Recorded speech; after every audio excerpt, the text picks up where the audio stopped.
Iya, jadi intinya penting banget kita memantaskan diri, ya. Jadi percayalah gitu, ketika kita hatinya bersih, hati kita baik, kemudian pemikiran kita baik, cara pandang kita baik, cara mendengar kita baik, cara berpikir baik ya, cara bersikap baik, insya Allah otomatis Allah akan pertemukan kita dengan orang-orang yang baik. Jadi kita mulai memantaskan diri dan menyiapkan diri menjadi orang yang baik, salah satunya dengan senantiasa bertobat kepada Allah setiap saat, dengan beristighfar buru-buru kalau bikin salah, minta maaf buru-buru kalau bikin salah, memaafkan kalau ada yang menyakiti. Itu adalah salah satu ikhtiar kita untuk jadi orang baik. Kemudian apa? Selain kita memperbaharui tobat, memperbaharui niat, menjaga kebersihan hati, selanjutnya adalah senantiasa berupaya mengiringi kebaikan satu dengan kebaikan kedua, kebaikan ketiga gitu ya. Karena di Al-Qur'an dikatakan faida faragta fansob. Kalau kamu selesai satu urusan, maka kerjakan urusan yang lain. Gitu ya. Jadi otomatis kalau itu kita lakukan terus, positif, baik, kebaikan, kita akan tergulung sendiri, ketemu sendiri dengan orang-orang yang baik ya. Itu satu tadi ayat ke-83 surah Asy-Syu'ara ya. Jadi bagaimana kita minta ilmu dan dipertemukan dengan orang yang solih.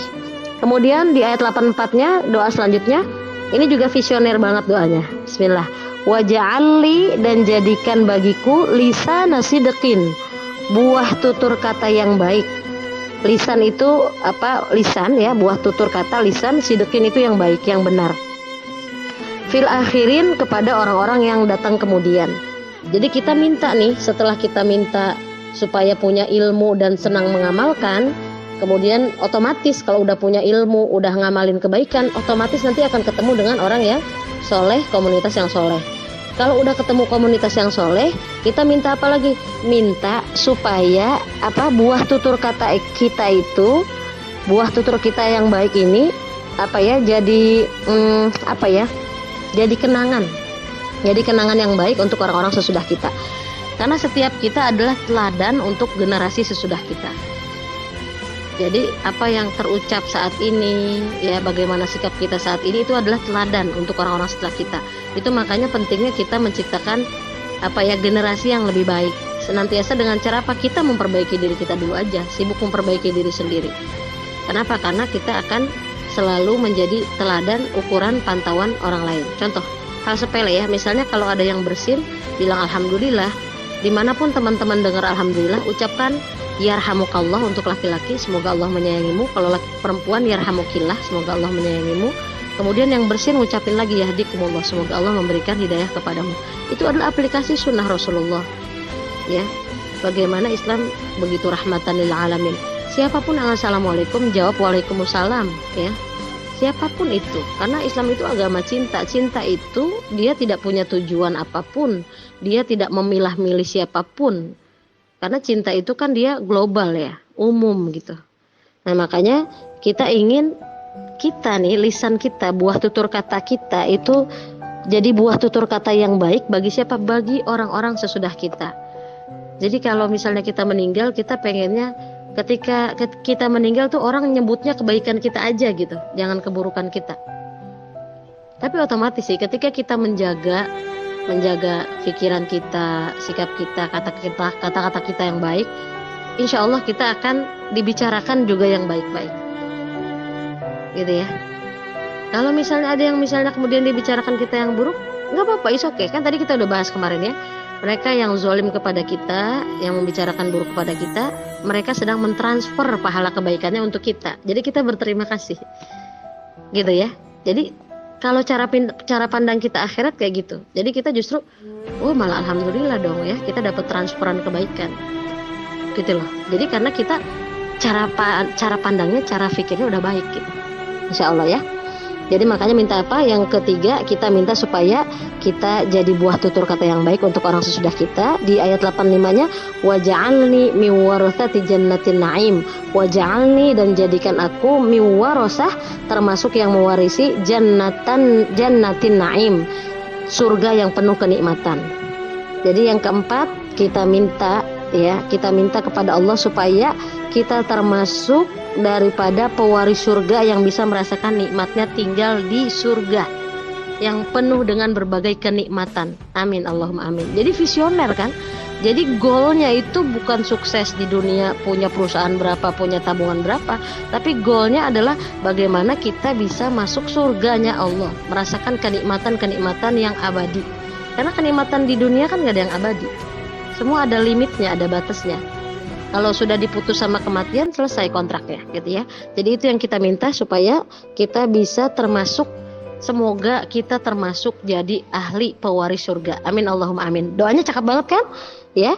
Kemudian satu lagi di voice berikutnya. Betapa Al-Qur'an itu betul-betul lah ya, betul-betul Masya Allah membimbing kita menjadi pribadi yang Masya Allah. Salah satunya bahkan doa yang kita minta pun bukan hanya untuk kebahagiaan kita saat ini, tapi untuk kebahagiaan kita di masa yang akan datang, yaitu di kehidupan akhirat. Maka yang pertama di sini minta apa? Robbi habli hukma.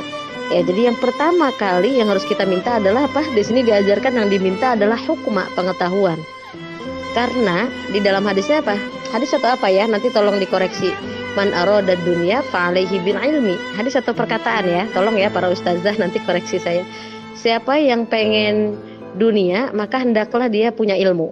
Teman-teman kalau mau ahli bisnis, mau ahli jahit, ahli masak, ahli bahasa, ahli ngomong, belajarlah dengan ahlinya kan. Nah, begitu juga waman aradal akhirah fa'alaihi bil ilmi. Siapa yang pengen akhirat, maka dia juga harus punya ilmu. Pengen kebahagiaan di akhirat, pengen merasakan nikmatnya tinggal di surga, maka teman-teman harus punya ilmunya. Karena kalau nggak punya ilmu, pasti kita akan sembarangan kan, beribadahnya sembarangan, berakhlaknya sembarangan, bersikapnya sembarangan, karena kita nggak punya ilmunya. Itu makanya pentingnya sekali wawasan dalam Islam. Makanya kenapa yang pertama kali turun adalah Iqra, bacalah gitu. Kita disuruh baca, suruh berwawasan. Karena ilmulah kita jadi tahu mana yang baik, mana yang buruk kan. Dengan ilmu juga kita bisa membedakan mana yang hak, mana yang batil gitu. Makanya di sini yang pertama kali diminta adalah Robbi habli hukma. Ya Allah, berikan aku ilmu pengetahuan. Karena tadi ya, siapa yang pengen dunia maka dia harus dengan ilmu. Siapa yang pengen akhirat maka dengan ilmu. Siapa yang pengen keduanya, oman aradahuma fa'alaihi bil ilmi. Siapa yang pengen keduanya, dia juga harus pakai ilmu. Makanya fas'alu ahla dzikri in kuntum la ta'lamun di Al-Qur'an lagi kan. Tanyalah, maka tanyalah kepada yang ahli kalau kamu tidak mengetahui. Jadi kalau untuk urusan akhirat jangan pernah tanya kepada ahli dunia, dia nggak bakal tahu.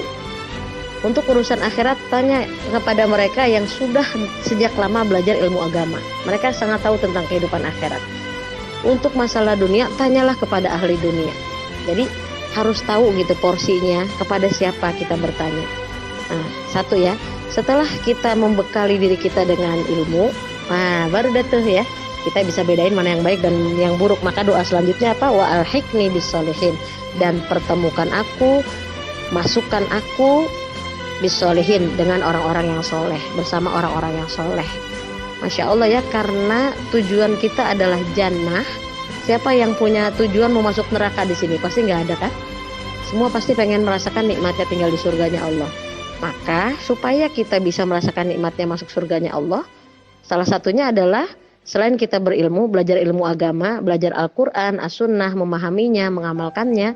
Selanjutnya adalah wa alhiqni bis-solihin, pertemukan aku dengan orang-orang yang soleh. Kita harus punya mentor, harus punya guru-guru kehidupan yang solih solihah. Supaya apa? Supaya kita bisa bercermin kesolihannya dari mereka. Supaya ada yang mengontrol kita ketika kita tidak baik, ketika kita lemah, ketika kita tidak bergairah. Saling mengingatkan ya. Karena kalau orang-orang yang soleh itu ya memang tujuannya ridho Allah aja gitu.